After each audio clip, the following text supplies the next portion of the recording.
ناظرین، آج بات کرتے ہیں 2 بار جنت خریدنے والے صحابی کی۔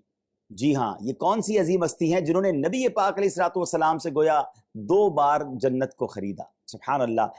ایک بار بیر روما، ایک کنواں خرید کر مسلمانوں کے لیے وقف کر دیا، اور دوسری بار جیش اسرت یعنی غزوہ تبوک کے موقع پر نبی پاک علیہ الصلوۃ والسلام سے گویا جنت خرید لی۔ یہ عظیم صحابی کون ہیں؟ ضرور ان کے بارے میں بتاتے ہیں، مگر بات کرتے ہیں اس عظیم واقعے کی کہ جب نبی پاک علیہ الصلوۃ والسلام غزوہ تبوک کے موقع پر مسلمانوں کو ترغیب دلا رہے تھے کہ اللہ کی راہ میں خرچ کرو، یہ صحابی رسول کھڑے ہو گئے اور اعلان کرتے ہیں کہ حضور 100 اونٹ بما سامان میں اپنی طرف سے راہ خدا میں پیش کرتا ہوں۔ اعلان کر کے بیٹھ گئے۔ نبی پاک علیہ الصلوۃ والسلام نے پھر ترغیب دلائی۔ یہ سردار الاسخیاء، ایک عظیم شخصیت، ایک بار پھر کھڑے ہو گئے، عرض کرتے حضور 200 اونٹ بما سامان میری طرف سے۔ پھر بیٹھ گئے۔ نبی پاک علیہ الصلوۃ والسلام نے تیسری بار جب مسلمانوں کو ترغیب ارشاد فرمائی، یہ پھر کھڑے ہو گئے، جذبہ سخاوت پھر جوش مارنے لگا، عرض کرتے حضور 300 اونٹ بما سامان میری طرف سے۔ اللہ اکبر۔ نبی پاک علیہ الصلوۃ والسلام نے جب ان کا یہ جذبہ دیکھا تو پیارے آقا علیہ الصلوۃ والسلام اپنے ممبر سے نیچے تشریف لائے اور 2 بار یہ ارشاد فرمایا ان کے بارے میں کہ آج سے یہ جو کچھ کرے اس پر کوئی مواخذہ یعنی پوچھ گچھ نہیں۔ امید ہے آپ پہنچ گئے ہوں گے آج کس عظیم ہستی کی بات ہو رہی ہے۔ آج ہم بات کر رہے ہیں ذو النورین، سردار الاسخیاء، سخیوں کے بھی جو امام ہیں، حضرت سیدنا عثمان غنی رضی اللہ تعالی عنہ کی۔ کیا کمال کی ہستی ہیں، راہ خدا میں کس طرح دل کھول کر خرچ کرتے تھے کہ آج بھی سنیں تو ایمان تازہ ہو جاتا ہے، موٹیویشن ملتی ہے۔ کیا خوب کہا شاعر نے ان کے بارے میں، امام الاسخیاء کر دو عطا جذبہ سخاوت کا، نکل جائے ہمارے دل سے حب دولت فانی۔ کیا شان ہے حضرت عثمان غنی رضی اللہ تعالیٰ عنہ کی۔ آئیے سیدنا عثمان غنی رضی اللہ تعالیٰ عنہ کے بارے میں کچھ سنتے ہیں۔ 18 ذوالحجۃ الحرام جو ہے وہ حضرت عثمان غنی رضی اللہ تعالیٰ عنہ کا یوم شہادت ہے۔ 35 صدی ہجری میں آپ کی شہادت ہوئی۔ آپ خلفائے راشدین میں تیسرے نمبر پر آتے ہیں۔ سیدنا ابوبکر صدیق حضرت عمر فاروق کے بعد تیسرے خلیفہ حضرت عثمان غنی رضی اللہ تعالیٰ عنہ ہیں۔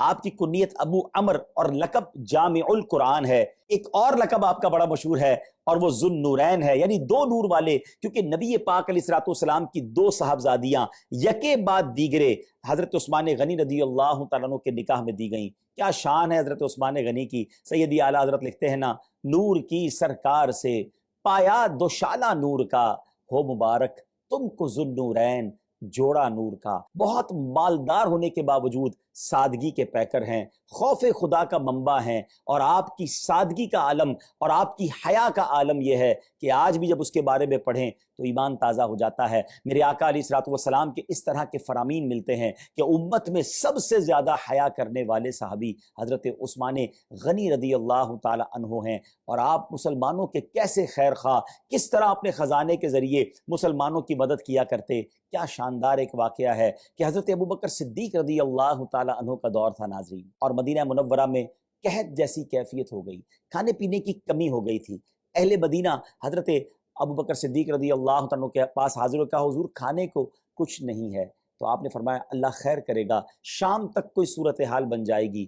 اور پھر کیا ہوا؟ شام کو حضرت عثمان غنی رضی اللہ تعالیٰ عنہ کے یہاں 100 اونٹ بما غلے کے یعنی اناج کے لدے ہوئے 100 اونٹ، یعنی آج کے دور میں آپ سمجھنا چاہیں تو یوں سمجھیے کہ جس طرح آج کسی کے پاس 100 ٹرک اناج آ جائے اور پورے شہر میں دانہ بھی نہ ہو تو اس اناج کی کتنی ویلیو ہوگی۔ حضرت عثمان غنی کے پاس یہ مال ان کا آ گیا۔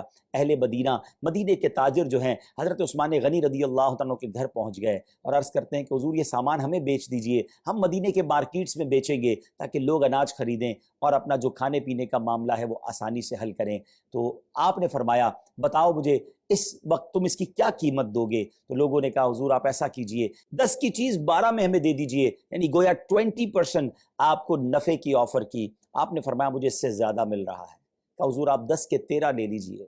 آپ نے فرمایا مجھے اس سے بھی زیادہ مل رہا ہے۔ لوگوں نے کہا حضور آپ 10 کے 14 لے لیجئے۔ آپ نے فرمایا مجھے اس سے بھی زیادہ مل رہا ہے۔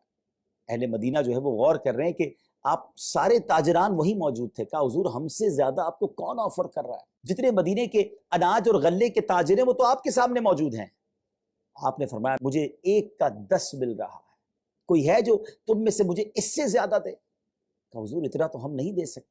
فرمایا میرا رب مجھے 1 کا 10 دے رہا ہے۔ اور آپ نے پھر فرمایا گواہ ہو جاؤ میں نے یہ 100 کے 100 اونٹ بما ساز و سامان اہل مدینہ پر خیرات کر دیے، اور آپ نے وہ تمام سامان جو ہے وہ فری آف چارج جو ہے فری آف کاسٹ مدینہ منورہ میں تقسیم کروا دیا۔ بزنس مائنڈ تو یہ کہتا ہے یہ تو شاندار موقع تھا پیسے کمانے کا، یہ تو رائٹ ٹائم تھا، مناپلی تھی حضرت عثمان غنی کی، کسی کے پاس اناج نہیں تھا، آپ کے پاس تھا، جیسا چاہتے ویسا مال کماتے، مگر انہوں نے گویا اللہ سے تجارت کی اور سبحان اللہ کیا شاندار مرتبہ پایا۔ آج میرے تاجروں کو بھی یہ سوچنا ہے کہ جو حضرت عثمان غنی سے محبت کرتے ہیں، کون سا مسلمان ہے جو صحابہ کرام سے اور خاص طور پہ حضرت عثمان غنی سے محبت نہ کرتا ہو؟ لیکن آج لوگ کہتے ہیں موقع ملا ہے آج پیسے کمانے کا، لوگوں کی مجبوری سے بعض اوقات فائدہ اٹھایا جاتا ہے، لوگ پریشان ہوتے ہیں اور دوائیوں کی قیمت بڑھا دی جاتی ہے، لوگ پریشان ہوتے ہیں اور اناج کی قیمتیں بڑھائی جاتی ہیں۔ ہمیں سوچنا چاہیے کہ چند روپے چند پیسے تو کما لیں گے، لیکن کسی کی مجبوری سے فائدہ اٹھا کر کہیں ایسا نہ ہو ہم وہ برکتیں حاصل نہ کر پائیں۔ تو ہمیں ہر وقت صرف پیسے کمانے کے بارے میں نہیں سوچنا چاہیے۔ صرف کووڈ کے زمانے کو دیکھ لیجئے نا، کچھ لوگوں نے اناج مہنگا کیا، کچھ لوگوں نے دوائیں مہنگی کی، کچھ لوگوں نے ماسک اور سینیٹائزر مہنگے کیے اور پیسے بنائے، مگر اسی دور میں کچھ لوگ ایسے بھی تھے کہ وہی مہنگی چیزیں خرید کر مسلمانوں میں فری تقسیم کر کے اللہ کی رحمت سے نیکیاں کمائیں۔ یہ سوچ ملتی ہے ہمیں صحابہ کرام کی سیرت سے۔ اللہ کریم تربت سیدنا عثمان غنی پر کروڑوں رحمتوں کی بارش نازل فرمائے اور ان کے فیوز و برکات سے ہم سب کو مالا مال فرمائے۔ صلو علی الحبیب صلی اللہ تعالی علی محمد صلی اللہ علیہ وسلم۔ تعریف تیری آقا سے سنی عثمان غنی، عثمان غنی، تم شان صحابہ جان نبی عثمان غنی، عثمان